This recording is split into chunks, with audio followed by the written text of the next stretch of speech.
तो दोस्तों एक बहुत ही बड़ी और महत्वपूर्ण खबर निकल कर आ रही है साउथ चाइना सी से। अब बताया ये जा रहा है कि भारत की ब्रह्मोस के बाद डायरेक्टली भारत के कदम साउथ चाइना सी में जमने जा रहे हैं और अब भारत की कंपनियां साउथ चाइना सी के एक बहुत ही इंपॉर्टेंट देश, जिसका नाम थंबनेल पर आपने पढ़ ही लिया होगा, फिलीपींस, उसके एयरपोर्ट का काम अपने हाथों में लेने जा रही है। जी हाँ, इसके लिए बोलियां लगी थी और भारत की एक कंपनी द्वारा इसमें पार्टिसिपेट कर दिया गया है। तो चलिए आगे जानते हैं खबर क्या निकल कर आ रही है। आप बस खंडवा डिफेंस फैक्ट को सब्सक्राइब जरूर कर दीजिएगा। तो देखिए, भारत और फिलीपींस के बीच में डिफेंस रिलेशनशिप बहुत अच्छे हैं। रिसेंटली भारत और फिलीपींस के बीच में ब्रह्मोस मिसाइलों को लेकर डील हुई और इसकी डिलीवरी शुरू करने का भी समय आ गया। हालांकि फिलीपींस की तरफ से 2 महीने का और समय मांगा गया ताकि वो इंस्टॉलेशन साइट्स को प्रॉपर कंस्ट्रक्ट कर पाए। अभी वो लोग कंस्ट्रक्ट नहीं कर पाए हैं, जिसमें 2 महीने का समय और लगेगा। लेकिन इसी बीच खबर निकल कर ये आ रही है कि फिलीपींस की तरफ से भारत को $3 बिलियन का एक और कॉन्ट्रैक्ट मिल सकता है और ये कॉन्ट्रैक्ट है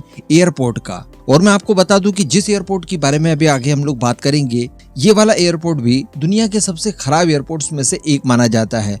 आप सभी को याद होगा, इसी तरह का एक एयरपोर्ट श्रीलंका में भी मौजूद है। श्रीलंका के अंदर चाइना द्वारा एक एयरपोर्ट तैयार किया गया जिसे मटाला एयरपोर्ट कहा जाता है।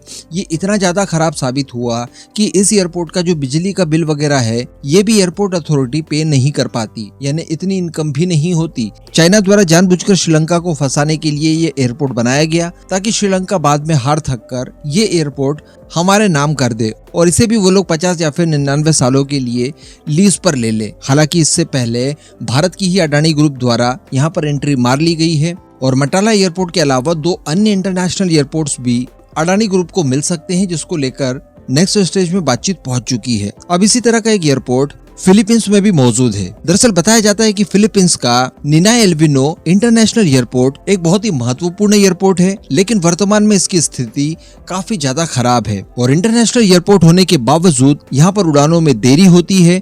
थोड़ी सी भी अगर भीड़ आ जाएगी तो यहाँ पर काफी ज्यादा समस्याएं देखने के लिए मिलती है। बेसिक सुविधाओं की यहाँ पर काफी कमी है। तो इन सब चीजों से छुटकारा पाने के लिए और इस एयरपोर्ट को सुचारू रूप से संचालित करने के लिए फिलीपींस इसके डेवलपमेंट को लेकर काफी ज्यादा कॉन्शियस हो चुका है और इसको लेकर अनुबंध करने के लिए इन्होंने टेंडर जारी किए, जिसके तहत इस एयरपोर्ट का पुनरुत्थान किया जाएगा। और इसके लिए जो प्रोजेक्ट शुरू किया गया है, इसकी टोटल वैल्यू बताई जाती है $3 बिलियन।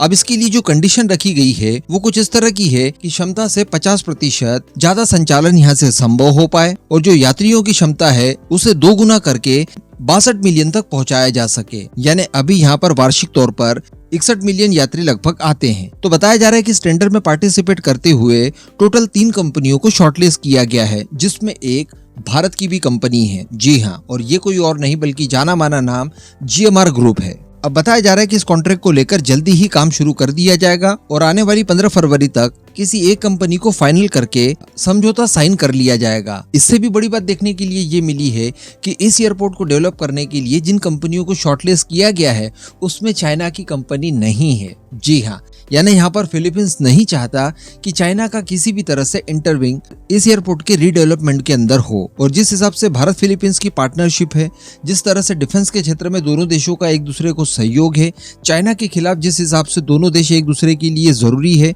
तो हर हाल में फिलीपींस ये चाहेगा कि भारत की कंपनी को ही ये कॉन्ट्रैक्ट मिले। तो यहाँ पर GMR ग्रुप के विनर बनने के काफी ज्यादा चांसेस दिखाई दे रहे हैं। इसके अलावा रिपोर्ट में भी बताया जा रहा है कि भारत का GMR group public private partnership के तहत इस बिडिंग में सबसे ज्यादा आगे चल रहा है। रिपोर्ट में आगे ये भी बताया गया है कि GMR ग्रुप की तरफ से इस बात को सुनिश्चित किया गया है और आश्वासन दिया गया है कि फिलीपीन सरकार को जो एनुअल राजस्व कलेक्ट होगा उसका 33.3% साझा किया जाएगा। जबकि एक दूसरी कंपनी की बात की जाए तो उन्होंने 25.91% राजस्व साझा करने की बात कही है। तो कहने का मतलब यहाँ पर भारत का GMR ग्रुप आगे चल रहा है, इससे फिलीपींस को भी ज्यादा फायदा है। इसके अलावा दोस्तों भारत के पास एक प्लस पॉइंट और है और वो है कि पास्ट में भी इस तरह के कॉन्ट्रैक्ट लिए गए हैं और उनका काम किया गया है भारतीय कंपनियों द्वारा। दरअसल मैं आपको बता दूं कि वर्ष 2014 में मेंटन सेबू इंटरनेशनल एयरपोर्ट को डेवलप करने के लिए भी भारतीय कंपनी ने बिडिंग जीती थी। इसके बाद 2019 की बात की जाए तो क्लार्क इंटरनेशनल एयरपोर्ट के विस्तार करने के लिए भी